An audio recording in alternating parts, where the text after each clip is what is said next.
며칠 후에 바울이 바나바더러 말하되, 우리가 주의 말씀을 전한 각 성으로 다시 가서 형제들이 어떠한가 방문하자.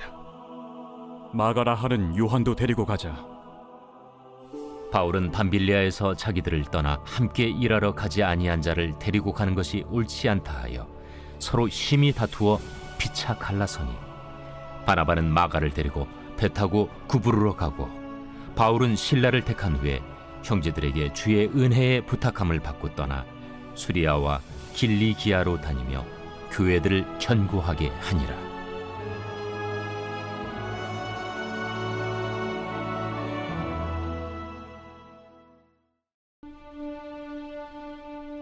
바울이 더베와 루스드라에도 이르매 거기 디모데라 하는 제자가 있으니 그 어머니는 믿는 유대 여자요 아버지는 헬라인이라.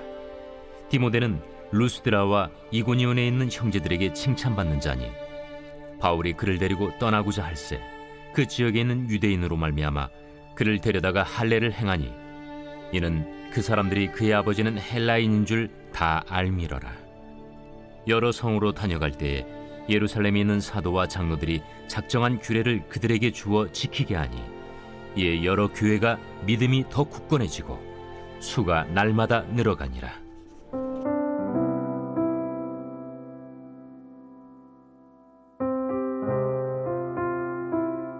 신앙생활을 하시며 원하지 않은 갈등 상황을 경험해 보신 분들 많으실 겁니다. 감리교 창시자 웨슬리는요, 영국 국교회 사제였습니다. 성공회라고 들어보셨죠? 이 성공회의 젊은 목회자였어요. 이 웨슬리가요, 당시의 국가교회로서 형식상 드려지는 냉랭한 예배가 아닌 살아있는 그런 예배에 대한 갈급함과 갈증이 있어서 거리로 나가서 복음을 전하기 시작했는데요. 국교회 목회자들이 얼마나 비난을 했는지 모릅니다. 저 웨슬리가 교회 질서를 다 깬다, 어지럽힌다. 비난과 반대 속에 갈등이 일어나서 결국 웨슬리는 교회 강단에서 쫓겨나게 됩니다. 설교 금지 명령을 받게 되죠. 그래서 웨슬리는 더 이상 말씀을 전할 곳이 없어지게 되었어요. 억울하기도 하고 자신의 정당함을 주장하고도 싶었을 텐데요. 웨슬리는 본질에 집중합니다. 더 이상 교회 안에는 있을 수가 없으니요, 거리로 나가 복음 전하기를 시작한 것이죠. 탄광촌에서, 시장거리에서, 공장과 들판에서 말씀을 전했던 것인데요. 어떤 일이 일어났을까요? 결과적으로 교회에 들어올 수 없었던 중독자들, 문맹인들에게 복음이 전해지게 된 겁니다. 교회 울타리를 넘어서 가난한 빈민층과 평민들 안으로 복음이 흘러가는 길이 열려지게 된 것이죠. 그 광부들의 얼굴에 흙과 눈물이 뒤섞여서 흘러내렸다는 그런 복음을 전해 들었던 그들 안에 얼마나 큰 기쁨과 부흥의 역사가 있었는지 기록이 남아 있습니다. 그렇게 생겨난 것이요, 감리교입니다. 뿐만 아니라요, 이 웨슬리의 이 야외 설교가 이후에 천막 집회 같은 대규모 야외 집회의 기틀이 된 것이죠. 교회와 목회자 간의 갈등이요, 복음 확장의 도화선이 된 겁니다. 정말 오늘 본문의 내용은 참 실망스럽기도 합니다. 어제까지요, 성령의 하나됨, 성령의 결정을 따르는 순종, 이런 이야기를 나누었는데요. 오늘 본문에서 바나바와 바울이 합일점을 찾지 못하고 갈라서는 일이 일어납니다.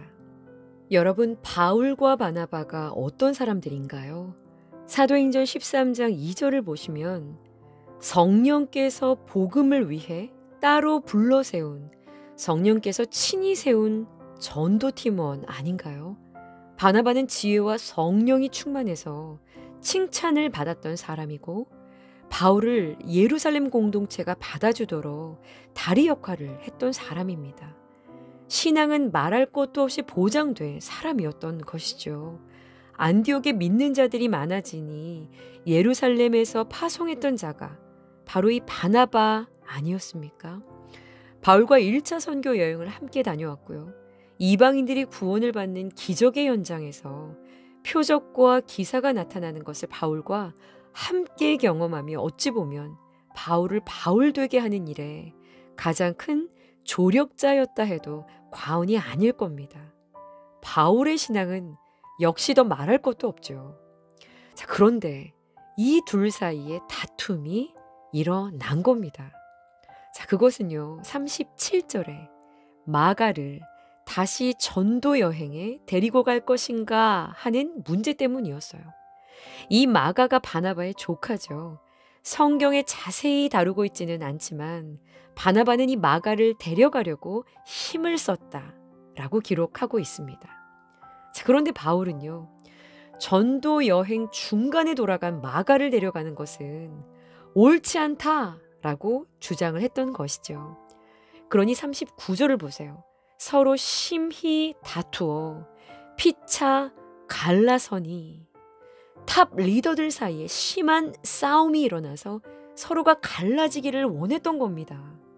그러니요, 와, 이러다 이제 이 안디옥 교회도 전도 여행도 세계 선교도 다 끝장나겠군.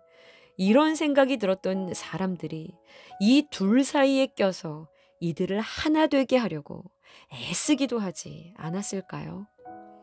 그런데 이 본문에서 말씀하려는 요지가 그것이 아니기 때문에 누가는 이 분쟁이 가져왔던 다른 여파에 관해서는 전혀 기록하고 있지를 않습니다.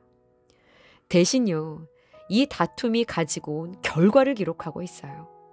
자, 이 갈라섬의 결과는 무엇이었나요? 모든 것이 다 중단되어 버렸을까요? 39절을 보시면 바나바는 이라고 하죠. 40절을 보시면 바울은 이라고 합니다. 성경은요, 두 명의 전도자가 이 갈등을 통해서 두 팀의 전도단이 되었다라는 것을 밝히고 있는 것입니다. 인간의 연약함과 실수와 한계를 감추지 않아요. 그것을 드러내면서 복음을 주도해 가시는 성령의 역사는 인간의 연약함 때문에 막히지 않는다라는 것을 보여주고 있는 겁니다.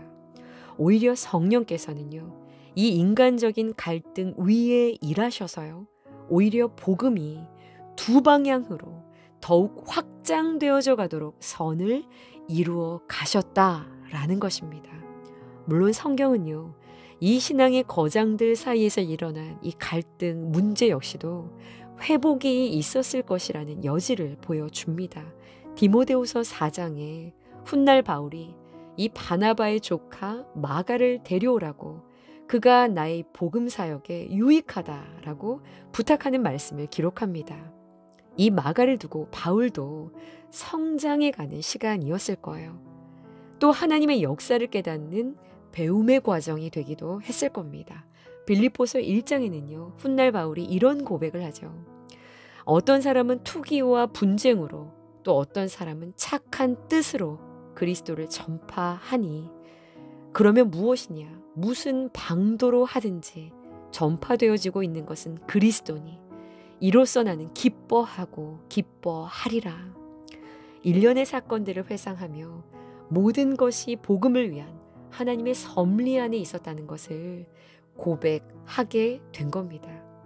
이들의 갈등이요, 복음 확장의 두 물줄기를 만들어내는 거대한 방향을 만들어내는 선으로 역사가 된 것은 여러분, 이들이 하나님을 사랑하고 하나님의 부르심 안에 있었던 이들이었기 때문에 여러분이 모든 것을 합력하여 우리 성령께서는 선으로 역사하신 것이라 믿습니다.